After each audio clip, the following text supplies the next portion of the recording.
The Kansas legislature has now completed 9 weeks of the 2011 Kansas legislative session. The pace is really starting to pick up now.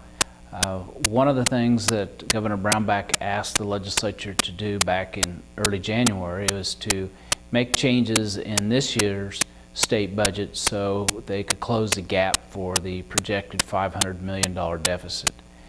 And that several legislators, including those in the appropriations committees, have been trying to reach agreement on a House and Senate version and just have not yet been able to do so. So consequently now the governor has announced that he will, because of the law of the balanced budget, start making cuts and will release those over the weekend.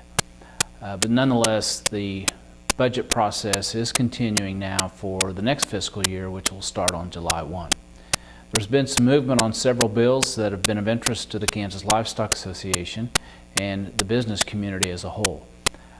The Workers' Compensation Reform Bill, which is House Bill 2134, has passed out of the Senate committee. That's a bill that has broad support even from labor interest. It's intended to try to bring some more responsibility, limit the abuse to workers' compensation claims, while at the same time providing ample protection for employees.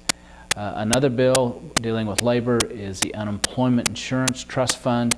The legislature last year tried to shore up the depletion in that fund because of unemployment, has borrowed some funds from the federal government and now looking to try to repay that as well as create more money into that fund. And that bill now is moving forward as passed out of the House committee, Senate Bill 77. Several water bills of interest to the Kansas Livestock Association advanced this year, or advanced just this last week. Senate Bill 124 is specific to irrigators near Canopolis Reservoir and will set up a system to allow them to purchase and utilize some water out of that reservoir.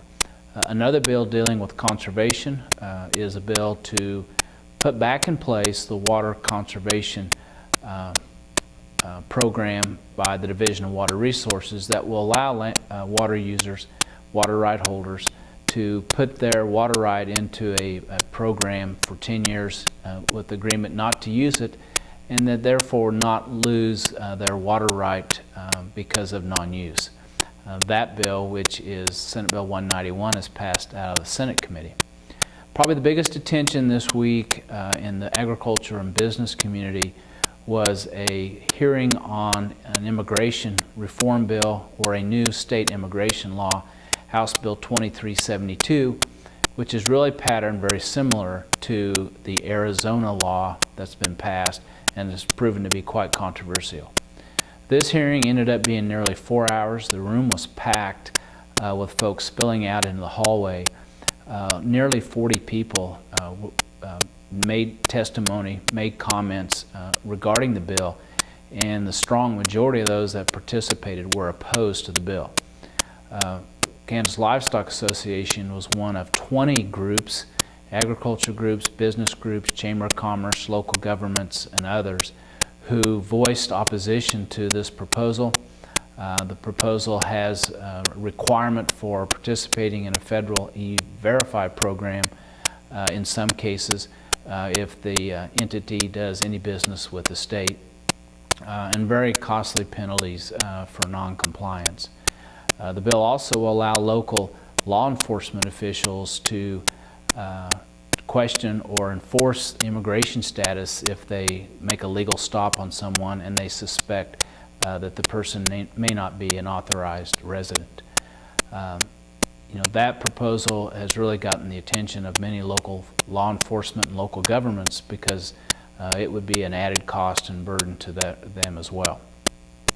The biggest issue, I think, is that most people feel, particularly amongst that coalition, that this is a federal issue, and trying to enact a state law that's somewhat different than the federal law has in the past in other states, and would most likely in this case bring on some litigation and challenges that will only add to the cost to the state for this new proposal.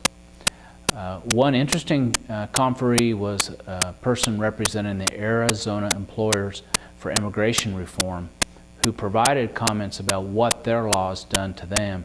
And some of the impacts have been a significant reduction in tourism, costing the state maybe close to $400 million just in this year.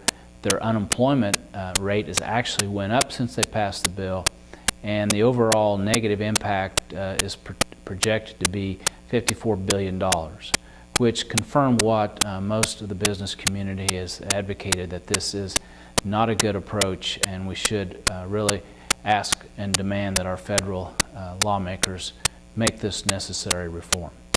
So now we're at the point of the session where there's just really 3 weeks left before first adjournment.